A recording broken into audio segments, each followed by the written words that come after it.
মালিক রাদিয়াল্লাহু আনহুর বয়স যখন 7 কি 8, তখন তার মা তাকে রাসূল সাল্লাল্লাহু আলাইহি ওয়াসাল্লামের কাছে নিয়ে যান। গিয়ে বললেন, আমি চাই ও আপনার খেদমত করুক ইয়া রাসূলুল্লাহ সাল্লাল্লাহু আলাইহি ওয়াসাল্লাম। এটা আমাদের জন্য শিক্ষা নেওয়ার একটা চমৎকার সুযোগ, কারণ আনাস রাদিয়াল্লাহু আনহু দীর্ঘ 10 বছর রাসূল সাল্লাল্লাহু আলাইহি ওয়াসাল্লামের ঘরে থেকে তার খেদমত করেছিলেন। আনাস রাদিয়াল্লাহু আনহু বলেন, এই 10 বছরে রাসূল সাল্লাল্লাহু আলাইহি ওয়াসাল্লাম একবারও আমার গায়ে হাত তুলেননি। এমনকি আমি কোনো ভুল করে থাকলে তিনি কখনো বলেননি, তুমি এটা কেন করলে। একদিন রাসূল সাল্লাল্লাহু আলাইহি ওয়াসাল্লাম আনাসকে এসে বললেন, আনাস, তুমি কি এই কাজটা করতে পারবে? আনাস বললেন না। তিনি ছোট ছিলেন, ছোট ছেলেমেয়েরা অনেক সময় এমনটা করে থাকে। তো তিনি সরাসরি বললেন, না, আমি করব না। রাসূল সাল্লাল্লাহু আলাইহি ওয়াসাল্লাম তখন কি করলেন? তিনি হাসলেন, হেসে ঘর থেকে বের হয়ে গেলেন। এখানে আমাদের জন্য অত্যন্ত গুরুত্বপূর্ণ একটা শিক্ষা রয়েছে। বাচ্চারা সবসময় লক্ষ্মী হয়ে বসে থাকবে, আপনার সাথে সুন্দরভাবে কথা বলবে, এমনটা কিন্তু নয়। তারা খেলার মাধ্যমে শিখছে, এবং তাদের খেলার একটা অংশ হলো আপনাকে মাঝে মাঝে একটু বিরক্ত করা, একটু রাগিয়ে দিতে চাওয়া। শুধু বাচ্চারা কেন, আমরাও তো আমাদের প্রিয়জনদের সাথে একটু ঠাট্টা করে তাদের খেপিয়ে দিয়ে থাকি। তো বাচ্চারা তাদের মতো করেই মাঝে মাঝে দু একটা কাজ করে বসবে, যার মাধ্যমে তারা আসলে আপনাকে একটু রাগিয়ে দিতে চাচ্ছে, একটু চ্যালেঞ্জ করতে চাচ্ছে। তো সেরকম পরিস্থিতিতে রাসূল সাল্লাল্লাহু আলাইহি ওয়াসাল্লাম কি করলেন? তিনি হাসলেন, হেসে ঘর থেকে বেরিয়ে গেলেন। অর্থাৎ যখনই আপনার শিশুর উপর রাগ উঠবে, আপনি তাৎক্ষণিকভাবে সেটার জবাব দিবেন না, বরং সেখান থেকে চলে যাবেন। বাচ্চাকে কিছুক্ষণ তার মতো থাকতে দিন, কারণ রাগের মাথায় আপনি ঠিক সিদ্ধান্তটা নিতে পারবেন না। একটু অন্য ঘরে যান, অন্য কোনো কাজে ব্যস্ত হয়ে কিছুটা সময় পার করে আবার সেই কাজটিতে ফিরে আসুন। দেখবেন আপনি ঠান্ডা মাথায় বিষয়টির সম্মুখীন হতে পারছেন। তো রাসূল সাল্লাল্লাহু আলাইহি ওয়াসাল্লাম কিছুক্ষণ পর ঘরে ফিরলেন এবং ফিরে বললেন, আনাস, তোমাকে যে কাজটা করতে বলেছিলাম সেটা কি তুমি করেছ?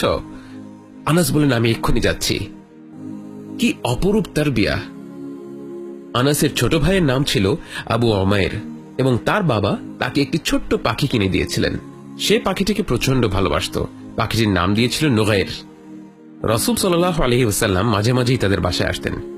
একদিন তাদের বাসায় গিয়ে দেখলেন আবু উমাইরকে বেশ বিষণ্ণ দেখাচ্ছে। তিনি বাকিদের জিজ্ঞেস করলেন, ওর কি হয়েছে? গল্পের এই জায়গাটায় একবার ভাবুন, রাসূল সাল্লাল্লাহু আলাইহি ওয়াসাল্লামের দায়িত্বের ভার কত বড়। তাকে সবসময় কতগুলো বিষয় নিয়ে চিন্তা করতে হতো, কিন্তু ঠিকই ঘরের কোণের সেই ছোট্ট ছেলেটার মন খারাপ, সেটা তিনি লক্ষ্য করলেন এবং ব্যাপারটাকে গুরুত্ব দিলেন, তার ব্যাপারে জিজ্ঞেস করলেন। সে ছোট বলে তাকে কোনোভাবেই অবহেলা করলেন না। তো তিনি বললেন, ওর কি হয়েছে? তারা বলল, ওর ছোট্ট পাখিটা মারা গিয়েছে। তখন রাসূল সাল্লাল্লাহু আলাইহি ওয়াসাল্লাম শিশুটির কাছে গেলেন, গিয়ে বললেন, ইয়া আবা উমাইর, মা ফাআলা নুগাইর? আবু উমাইর, ছোট্ট নুগাইর কি করল? সুবহানাল্লাহ! কত সহজ একটি প্রশ্ন, কিন্তু এর প্রভাব কতটা গভীর। ছোট্ট নুগাইর কি করল? সে মারা গিয়েছে। তিনি আবু উমাইরকে মৃত্যুর বাস্তবতা নিয়ে ভাবতে শেখাচ্ছেন, কিন্তু একই সাথে তিনি অত্যন্ত মমতার সাথে তার কাছে গিয়ে এই প্রশ্নটি করলেন, তার দুঃখতে তার পাশে থাকলেন। এটা বললেন না, পাখি মরেছে তো মরেছে, এতে কান্নার কি আছে, পৃথিবীতে কি পাখির অভাব আছে নাকি? না, তিনি ছোট্ট ঘটনাকে কেন্দ্র করে আবু উমাইরকে সান্ত্বনাও দিলেন, তাকে জীবন ও মৃত্যু নিয়ে তার মতো করে ভাবতেও শিখালেন। ইবনে হাজার আল আসকালানী বলেন, রাসূল সাল্লাল্লাহু আলাইহি ওয়াসাল্লামের একটি প্রশ্ন, আবু উমাইর ছোট্ট নুগাইর কি করল, এই একটি প্রশ্ন থেকে 100টিরও বেশি মাসআলা বের করা হয়েছে। আরেক দিনের ঘটনা, রাসূল সাল্লাল্লাহু আলাইহি ওয়াসাল্লাম তার নাতি হোসেনকে কাঁধে চড়িয়ে হাঁটছিলেন। নানার ঘাড়ে নাতি চড়ে যাচ্ছে, এবং সেই নানা স্বয়ং রাসূল সাল্লাল্লাহু আলাইহি ওয়াসাল্লাম। এরকম মজার দৃশ্য দেখে একজন লোক হোসেনকে উদ্দেশ্য করে বলল, নে'মাল মারকাব, কি চমৎকার তোমার গাড়িটা। এখানে গাড়ি বা বাহন বলতে তিনি রাসূল সাল্লাল্লাহু আলাইহি ওয়াসাল্লামকে বুঝিয়েছেন। একটু মজা করে তিনি মারকাব শব্দটি ব্যবহার করেছেন, যার অর্থ হলো যার উপর চড়ে যাতায়াত করা হয়। তো বললেন, নে'মাল মারকাব, কি চমৎকার তোমার গাড়িটা।